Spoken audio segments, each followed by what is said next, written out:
So we'll talk a little bit about the specs of immersive, of why it's the most authentic, realistic experience that you can have in that whole genre for the time being. One of the ways that it accomplishes that, well, is by the absolutely insane resolution that the two screens that you're right, the one for each eye that you watch. 54 Vision Pro pixels will fit in the same space that is occupied by a single pixel on your iPhone.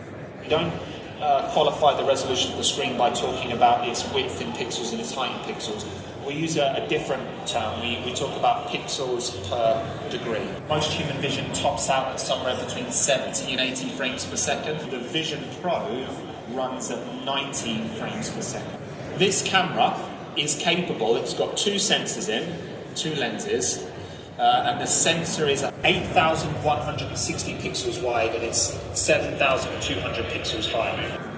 Editing this footage is just like editing any other normal footage. We can place cuts in, we can bring other clips into the timeline.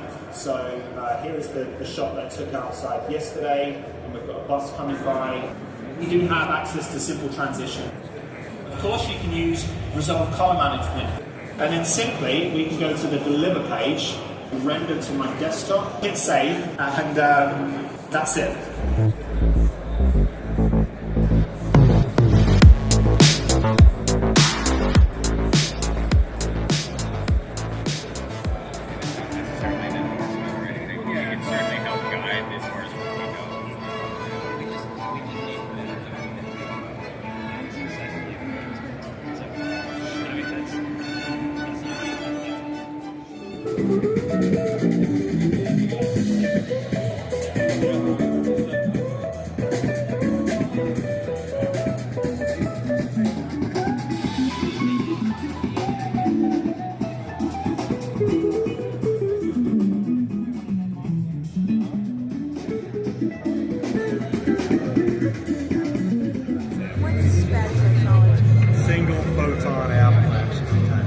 Actually looking at really small particles of light. This one will allow you to go in more. It's a smaller sensor, but you can get the metrics out of it, like the actual scientific data, the actual photon counting. This one is designed more like a surveillance or a low light camera.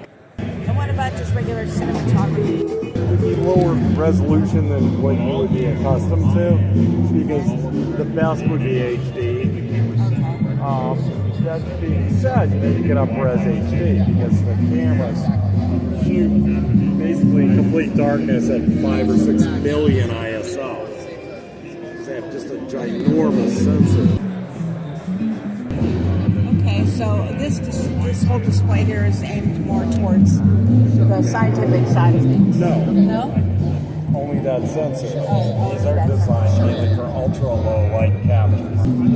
And the reason the satellite's here, because that's really what I work on. We have 3 satellites on orbit right now. And the imaging device on the satellite is, on our newest one, is an R5 mirrorless camera. If you look at the back of it, that's the imaging device. A camera that you can buy at any Best Buy. That's the Las Vegas Strip, shot from 400 miles off. Cool stuff. It is. It's very cool. You'll see some images if you care to watch of the imagery shot on our space telescopes that we can see at night. The Kennedy Space Center, that lower pad, is where all the Apollo missions were launched. Wow. So watch these, I think you'll love. Okay, thank you so much. Oh, you're quite welcome. Thanks for coming.